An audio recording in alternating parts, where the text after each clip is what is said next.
Es ist ein sonniger Mittwochmorgen im November. Sie stehen in ihrer Einfahrt. Vor ihnen steht ein höflicher junger Mann in Warnweste. Er hält keine Waffe, er hält ein Formular mit Behördenstempel. Er fragt freundlich, ob sie zusätzlichen Treibstoff in ihrer Garage haben, weil das örtliche Krankenhaus seinen Notstromgenerator verliert. Sie zögern. Sie fühlen sich schuldig, also zeigen sie auf die Benzinkanister im Schuppen. In diesem Moment wurden sie nicht ausgeraubt. Sie wurden bearbeitet. Falls Ihnen diese Vorstellung ein warmes Gefühl gibt, können Sie dieses Video jetzt schließen und auf den Hilfskonvoi warten, der niemals kommen wird. Für alle anderen, willkommen. Die meisten Menschen denken, der Staat würde Türen mit Ramböcken einschlagen. Das tut er nicht. Er nutzt Notstandsgesetze, Durchführungsverordnungen und den sozialen Druck, der sie dazu bringt, ihre Überlebensausrüstung an einen Beamten mit Klemmbrett auszuhändigen. Aber das wirklich? Das Erschreckende ist nicht, dass Sie kommen werden. Das Erschreckende ist, dass Sie bereits eine Liste haben, mit Ihrer Adresse darauf. Heute analysieren wir die ersten 5 Dinge, die der Staat bei einem Zusammenbruch rechtlich beschlagnahmen wird und zeigen Ihnen konkret, wie Sie diese Dinge verschwinden lassen, bevor die Klemmbrettarmee eintrifft.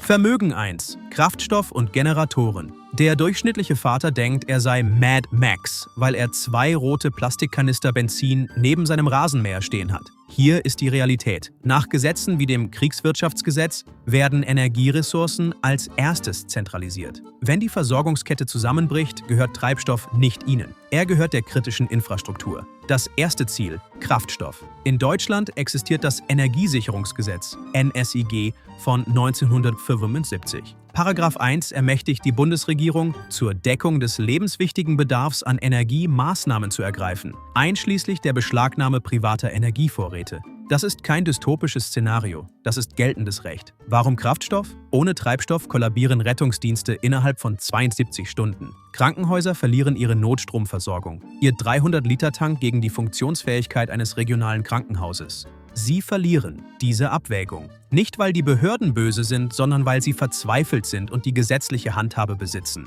Stellen Sie sich vor, es ist 3 Uhr nachts, der Strom fällt aus. Wissen Sie, was in den nächsten 6 Stunden passieren wird? Das bedeutet konkret: Wenn Sie einen sichtbaren Treibstofftank haben, sind Sie im Grunde nur eine Lagerstätte für Sie. Sie sind kein Survivalist. Sie sind ein Zwischenlager. Wie Sie es finden. Ihr 500-Liter-Tank im Garten ist vom Satelliten aus sichtbar. Google Earth sieht ihn. Ressourcenteams ziehen Grundstücksdaten, gleichen Luftbilder ab und erstellen Ziellisten. Ihr Tank steht auf einer Karte mit Ihrer Adresse. Wärmebilddrohnen machen es einfacher.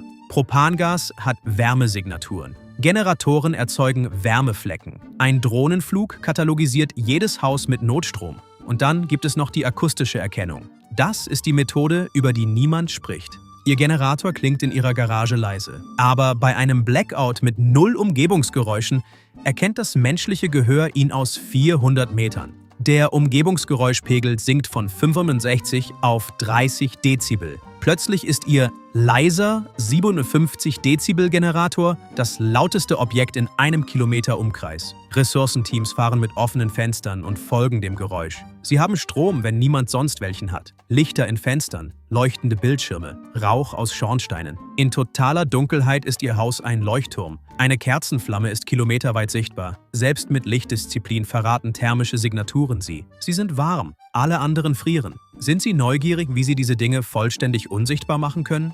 Die Gegenmaßnahme: Dezentralisierung. Vergessen Sie den einzelnen Riesentank. Nutzen Sie 200-Liter-Fässer, beschriftet als Poolchemikalien oder Regenwassersammlung. 6 Fässer über Ihr Grundstück verteilt ergeben 1200 Liter ohne offensichtlichen Fußabdruck. Sie finden ein Fass, Sie verlieren 200 Liter, nicht alles. Eine kluge Taktik von einem erfahrenen Vorbereiter. Vor einigen Jahren hatte ich ein Problem mit Treibstoffdiebstahl. Jemand kam immer wieder nachts und bediente sich an meinen Kanistern. Also entwickelte ich eine einfache, aber effektive Methode. Ich stellte einen alten Benzinkanister gut sichtbar in den Schuppen.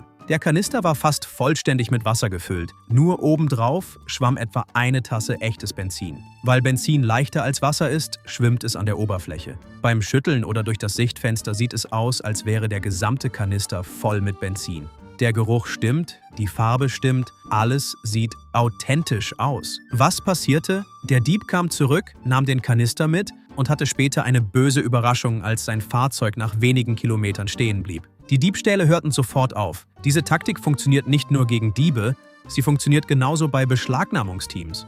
Wenn Ressourcenteams ihr Grundstück durchsuchen, finden sie die sichtbaren Köderkanister. Sie konfiszieren diese Funde, fühlen sich erfolgreich und ziehen weiter. Währenddessen bleiben ihre tatsächlichen Vorräte, ordnungsgemäß in mehreren beschrifteten Fässern verteilt, unentdeckt. Der psychologische Effekt ist entscheidend. Menschen hören auf zu suchen, wenn sie gefunden haben, wonach sie gesucht haben. Geben Sie ihnen etwas zu finden, aber nicht alles. Für Generatoren, unterirdische Schalldämpfung. 7,5 Meter PVC-Rohr leitet Abgase in eine vergrabene Kammer 10 bis 15 Meter entfernt, gefüllt mit Stahlwolle in versiegelten Beuteln. Oberirdisch. Klingt Ihr Generator wie ferner Wind, reduziert Lärm um 20 bis 30 Dezibel. Erkennungsradius sinkt von 400 auf 25 Meter. Lichtdisziplin ist nicht verhandelbar. Verdunkelungsvorhänge an jedem Fenster. Testen Sie sie nachts von außen. Jedes Lichtleck ist eine Schwachstelle. Menschen, die diese Vorbereitung getroffen haben, schlafen nachts ruhiger, während andere in Panik geraten. Vermögen 2. Kommunikationsausrüstung. Amateurfunkgeräte, Satellitentelefone, CB-Systeme, Hochgewinnantennen.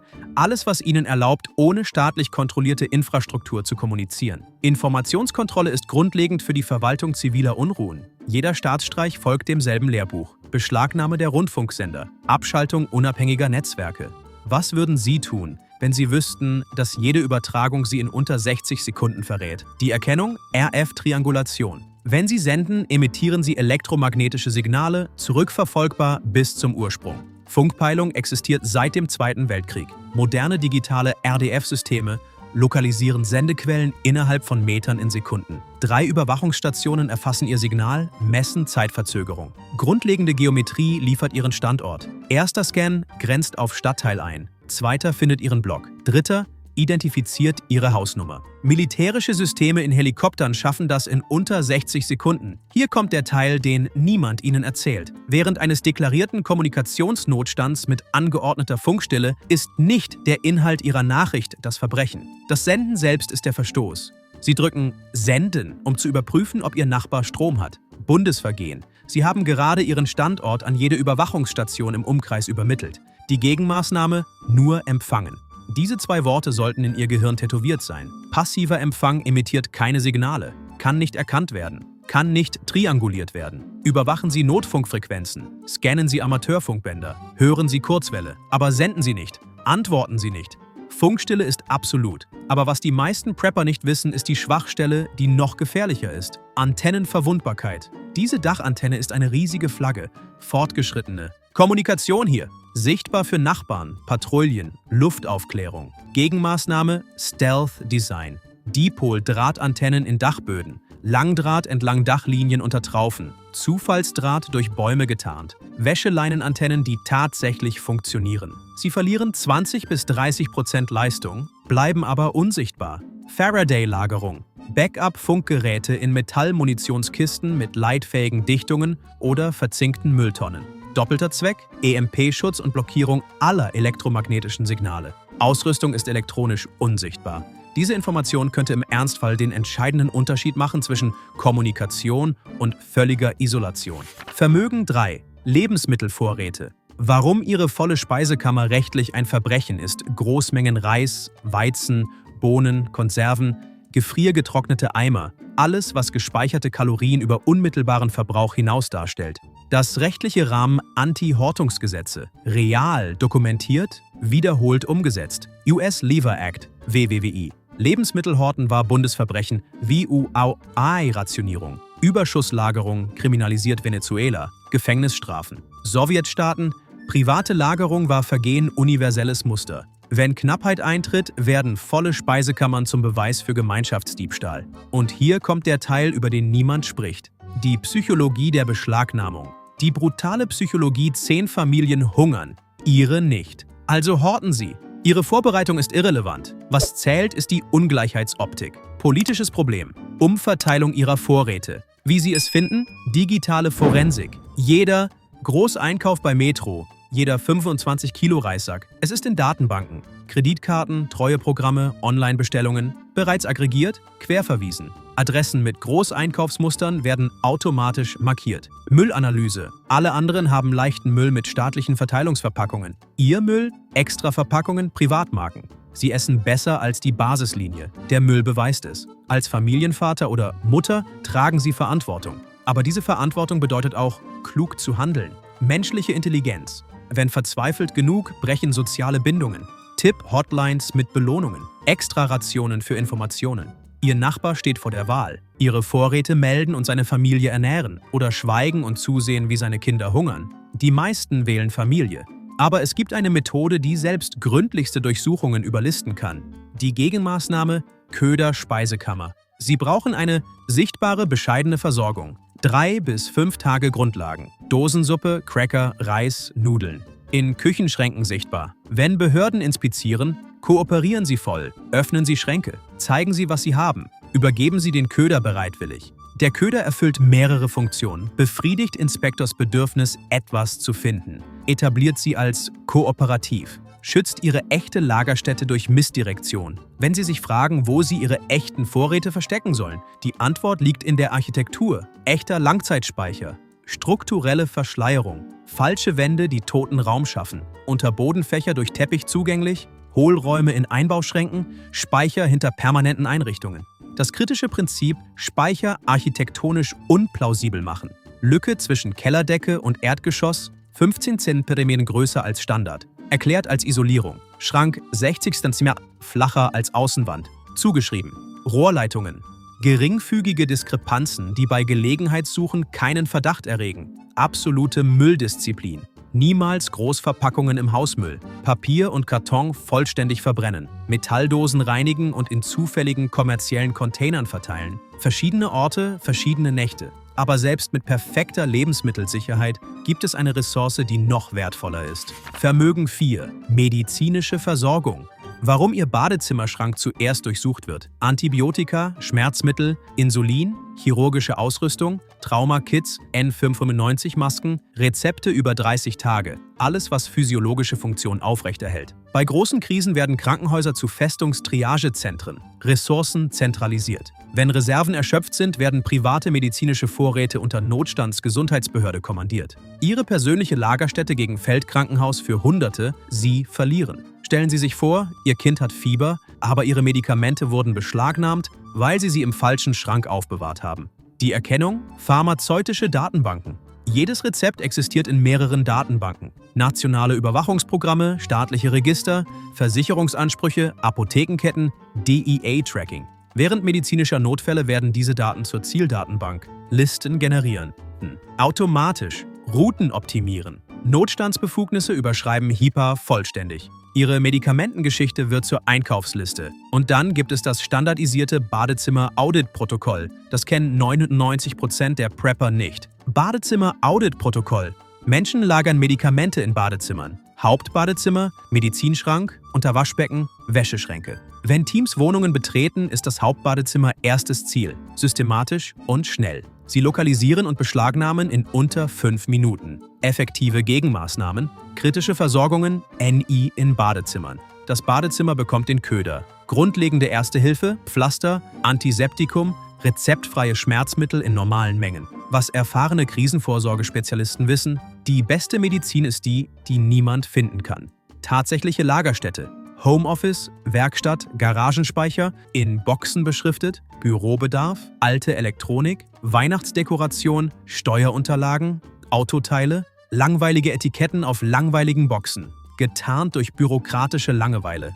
Teams operieren unter Zeitdruck, 20 Adressen pro Tag, 30 bis 40 Minuten pro Standort. Wenn Medikamente in Weihnachtsschmuckbox im Gästezimmerschrank sind, Entdeckungswahrscheinlichkeit nahe Null. Aber alle Vorräte der Welt sind wertlos, wenn sie das eine Asset verlieren, das Regierungen am meisten wollen. Vermögen 5. Edelmetalle und Bargeld. Physisches Gold, Silbermünzen und Barren, Fremdwährung, Edelsteine, Schließfachinhalte, Kryptowährungs-Hardware-Wallets. Alles, was gespeicherten Wert unabhängig von staatsausgegebener Fiat-Währung darstellt. Das am besten dokumentierte Konfiskation-Modell der modernen Geschichte. Regierungen führen diese Konfiskationsaktionen seit Jahrhunderten immer wieder durch. Wenn Papiergeld in eine Hyperinflation gerät, Bankensysteme einfrieren und das Vertrauen in die Währung zusammenbricht, benötigen die Behörden Sachwerte, um die Notwährung abzusichern oder zusammenbrechende Finanzsysteme zu stabilisieren. Sie fordern keine Freiwilligen. Sie verlangen die Übergabe unter Androhung strafrechtlicher Verfolgung. Historisches Beispiel: Deutschland. Goldverbot im Dritten Reich 1933-1945. Private Goldbestände mussten abgeliefert werden. Verstoß führte zu schweren Strafen. Moderne Beispiele: Executive Order 6 Hein und Hulle II, USA 1933. Bürger mussten Gold an Federal Reserve abgeben. Strafe: $10.000 und 10 Jahre Gefängnis. Zypern 2013, Bankfeiertag erklärt. Bei Wiedereröffnung konnten über $100.000 verloren 40–60% durch Bail-in Libanon 2019–2020, Bankkonten eingefroren, Abhebungslimits machten Zugriff auf eigenes Geld praktisch unmöglich. Das ist moderne Beschlagnahmung. Kein gewaltsamer Zutritt, nur Papierkram und Systemaussperrungen. Aber es gibt eine Methode, die seit Jahrhunderten funktioniert, weil sie zu simpel ist, um zu scheitern. Beschlagnahmungsmechanismen für physische Edelmetalle.